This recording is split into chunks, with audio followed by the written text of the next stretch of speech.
Chairman और भारत के पूर्व राजदूत अनिल त्रिगुना नायक ने कहा कि मिसिया जैसी संस्थाएं भारतीय व्यवसायों को विदेशों में विस्तार करने में मदद करती है और विदेशी कंपनियों को भारत में स्थापित होने में सहयोग देती है। उन्होंने जोर दिया कि भारत जिस तेजी से वैश्विक आर्थिक और तकनीकी विकास की ओर बढ़ रहा है, ऐसे में इन संस्थाओं की भूमिका और भी महत्वपूर्ण हो जाती है।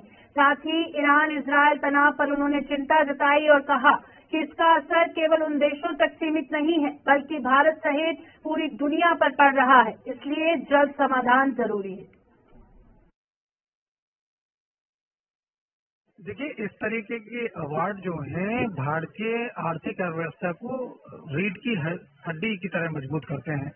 जिस तरीके के आज आपने इस समारोह को देखा और जिस तरीके के अवार्ड समारोह में लोगों ने भाग लिया और जिनको हमने सम्मानित किया है, वो स्टार्टअप से लेके मिडल एमएसएमईज तक और बड़े एंटरप्रेन्योर्स को एक प्रोत्साहन देने के साथ साथ उनको देश में नहीं विदेशों में भी मजबूत परिस्थितियों में लाते हुए उनके और भारतवर्ष के उद्यम को, विकास को, उन्नति को ध्यान में रखते हुए किया गया है।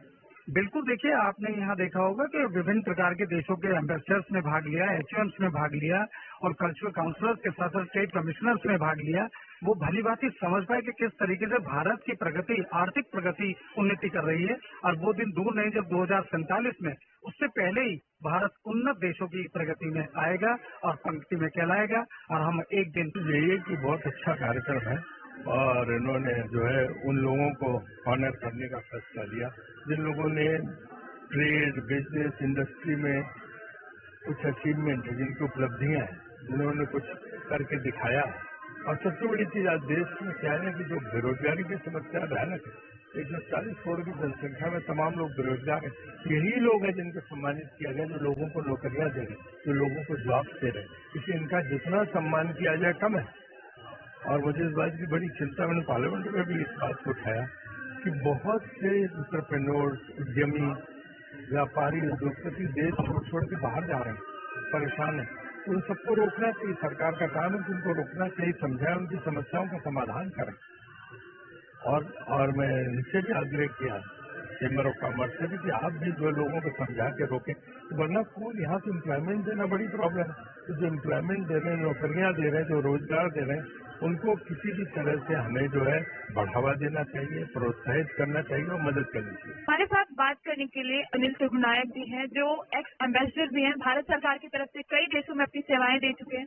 सर, आज आप कार्यक्रम किए हैं मिसिया, इसका क्या मकसद है, क्या है ये पूरा कार्यक्रम? देखिए, मिसिया जो है ये हमारा चेंबर है जिसका पूरा नाम है millennial India international chamber of commerce, industry and agriculture. तो हमारा चेंबर जो है इन सब चीजों के ऊपर में फोकस करता है, प्रमोट करता है। तो सारी चीजें जो और सारे चेंबर करते हैं हम भी करते हैं, लेकिन उसके अलावा हम लोग जो है, क्योंकि हमारा जो बोर्ड ऑफ एडवाइजर्स हैं वो इस तरह के लोग हैं, फॉर्मर एम्बेसडर्स हैं, फॉर्मर ब्यूरोक्रेट्स हैं, जनरल्स हैं और भी इंडस्ट्री के लोग हैं। तो वो सारे लोग जो है वो कंट्रीब्यूट करते हैं कि किस तरह से हम ट्रेड इन्वेस्टमेंट को बढ़ावा दें, किस तरह से हम ब्रिज बन सकते हैं इंडस्ट्री और सरकार के बीच में। अगर कोई भी उनकी समस्याएं हैं तो हम उनको आगे फ्लैग करते हैं, बताते हैं। आज जो है हम 10 साल हमारे होने को आए हैं, तो हम 10 साल के एवज में हमने जो है अवार्ड इंस्टीट्यूट किए हैं जिसको हम मिसिया लेजेंड अवार्ड कहते हैं। और आज वो 35 लोगों को अवार्ड दिए गए, जिसमें टॉप इंडस्ट्रियलिस्ट जो इंडस्ट्री के लोग हैं, दूसरे जो लोग इनोवेटर्स हैं, स्किल डेवलपमेंट में है, एजुकेशन सेक्टर में है, तो हर तरह के लोगों को आज हमने एनकरेज करने की कोशिश की है। उत्तराखंड के जो गवर्नर हैं वो हमारे आज चीफ गेस्ट थे और उसके बाद आपने देखा कि काफी सारे एम्बेसडर्स भी आए हुए थे यहाँ पर और एक राजीव शुक्ला जी भी थे। और तो हम समझते हैं कि मीडिया के लोगों को, सबको जो एक देश को बनाने का काम कर रहे हैं देश हित में, तो हम लोगों का बेसिकली ये नेशन बिल्डिंग में कैसे करें, क्योंकि प्रधानमंत्री का जो एक विकसित भारत को बनाने का सपना है, उसमें हमारा ट्रेड, इन्वेस्टमेंट और टेक्नोलॉजी की डेवलपमेंट भी बहुत आवश्यक है। सर, अभी जिस तरह से विश्व की स्थितियां बनी हुई है, ईरान के स्ट्रेस हार्मोज को खोलता है, कभी बंद करता है, एक एम्बेसडर होने के नाते आप इस पूरी स्थिति को कैसे देख रहे हैं? देखिए, ये बहुत डेंजरस है सारी दुनिया के लिए, भारत के लिए भी। और जो अगर वहाँ पर मान लीजिए ऑयल, गैस और ट्रेड और ये सारी चीजें, हमारे 10 मिलियन लोग हैं, वो सबकी सुरक्षा हमारे लिए बहुत आवश्यक है।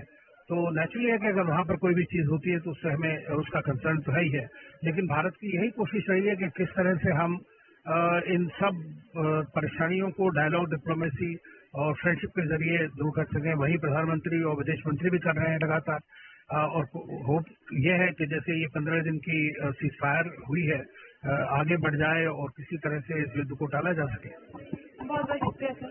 वीडियो जर्नलिस्ट प्रदीप के साथ मैं गैमा त्रिपाठी, दिल्ली।